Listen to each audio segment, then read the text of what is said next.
नमस्कार, मैं हूं आपके साथ सृष्टि श्रीवास्तव। पश्चिम बंगाल की पूर्व मुख्यमंत्री ममता बनर्जी का वक्त काफी खराब चल रहा है। हार के बाद पार्टी हाथ से गई और अब तो कांग्रेस भी उनके खिलाफ चली गई है।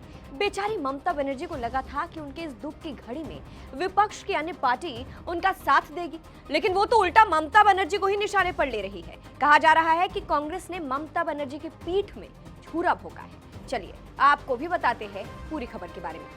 दरअसल अब कांग्रेस गड़े मुर्दे उखाड़ रही है और ममता बनर्जी पर 2024 की हार का ठीकरा फोड़ रही है। एक तरह से कांग्रेस अभी ममता के जले पर नमक छिड़क रही है। एक तरफ राहुल गांधी विपक्षी नेताओं के साथ मिलकर इंडिया गठबंधन की रणनीति को मजबूत करने की कोशिश कर रहे हैं, तो वहीं दूसरी तरफ अब कांग्रेस के भीतर से ही ममता के खिलाफ तीखे बयान सामने आने लगे हैं। कांग्रेस के वरिष्ठ नेता उदित राज ने ममता बनर्जी पर सीधा निशाना साधते हुए उन्हें भाजपा की लगातार तीसरी जीत के लिए जिम्मेदार ठहराया है। उन्होंने आरोप लगाया कि ममता बनर्जी और आम आदमी पार्टी के प्रमुख अरविंद केजरीवाल की राजनीतिक रणनीतियों ने विपक्ष को नुकसान पहुंचाया, जिसका सीधा लाभ प्रधानमंत्री नरेंद्र मोदी को मिला और वो तीसरी बार प्रधानमंत्री बनने में सफल रहे।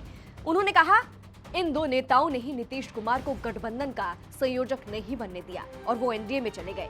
ममता बनर्जी की हार और अब पार्टी में टूट को लेकर जैसा बोगे वैसा काटोगे वाला तंज कसते हुए उदित राज ने ममता बनर्जी के जख्म पर नमक रगड़ा और उन्हें विलय का सुझाव दे डाला। उदित राज ने कहा, ममता दीदी और केजरीवाल के कृत्यों की वजह से ही मोदी जी प्रधानमंत्री बने। जो बोया वही काट रहे हैं। नीतीश कुमार ने पूरे देश में घूम घूम कर इंडिया गठबंधन के लिए माहौल बनाया था, लेकिन इन दोनों ने उन्हें गठबंधन का संयोजक नहीं बनने दिया, जिसके कारण वे गठबंधन छोड़कर चले गए। यदि ये गलती ना हुई होती तो बीजेपी 150 सीटों के नीचे रह जाती, लेकिन इन दोनों की प्राथमिकता राहुल गांधी जी को रोकना था। आगे उन्होंने ये भी कहा, राहुल गांधी जी तो नहीं रुके, लेकिन इन दोनों के साथ जो हुआ वो सब देख रहे हैं। कभी कभी ये कहावत सच साबित हो जाती है कि जैसा बोगे वैसा काटोगे। अब ममता दीदी को ईमानदारी से गठबंधन का साथ निभाना चाहिए। वे चाहे तो अपनी पार्टी का विलय भी कर सकती है, लेकिन ये पूरी तरह उन्हीं पर निर्भर करता है। अब इसके बाद से कहा जा रहा है कि कांग्रेस ने ममता की पीठ में छुरा भोंका है और ममता को औकात बता दी है। इसकी चर्चा हर तरफ हो रही है। अब इसके बाद से राजनीतिक गलियारों में खूब चुटकियां ली जा रही है। लोग कह रहे हैं कि जिस कांग्रेस के साथ मंच साझा करके ममता बनर्जी विपक्षी एकता का संदेश दे रही थी, उसी कांग्रेस ने मौका मिलते ही उन्हें आईना दिखा दिया। कुछ तो ये तक कह रहे हैं कि ये राजनीति का वही खेल है जिसमें सामने मुस्कान और पीछे से बयानबाजी चलती रहती है। कल तक जो नेता एक दूसरे को लोकतंत्र का रक्षक बता रहे थे, आज वही एक दूसरे की हार जीत का हिसाब मांग रहे हैं। ऐसे में सवाल उठ रहा है कि आखिर इंडिया गठबंधन में सब कुछ ठीक है या फिर दोस्ती की तस्वीर के पीछे नाराजगी की पूरी कहानी छिपी हुई है। फिलहाल आपको बता दें, 8 जून को नई दिल्ली के कॉन्स्टिट्यूशन क्लब में विपक्षी दलों की इंडिया गठबंधन की बैठक हुई। लोकसभा चुनाव 2024 के बाद पहली बार इंडिया गठबंधन के कई बड़े नेता एक साथ आए।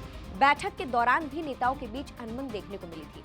कुछ विपक्षी नेताओं ने इस बात पर भी आपत्ति जताई कि यदि इंडिया ब्लॉक की बैठक साल में सिर्फ एक बार आयोजित की जाएगी तो विभिन्न राज्यों में उभर रहे राजनीतिक मुद्दों, चुनावी रणनीतियों और साझा कार्यक्रमों पर प्रभावी समन्वय स्थापित करना मुश्किल हो जाएगा। उनका कहना था कि भाजपा जैसी मजबूत चुनावी मशीनरी का मुकाबला करने के लिए विपक्षी दलों के बीच नियमित विचार विमर्श और रणनीतिक बैठकों का होना आवश्यक है। इसी कारण कई नेताओं ने सुझाव दिया कि गठबंधन की बैठकें अधिक अंतराल पर आयोजित की जाए, ताकि सभी दलों के बीच संवाद की प्रक्रिया लगातार बनी रहे। तो फिलहाल जिस तरह से उदित राज ने ममता बनर्जी पर निशाना साधा है, कांग्रेस ने ममता बनर्जी को घेरा है, उसको आप कैसे देखते हैं कमेंट करके जरूर बताइएगा। नमस्कार।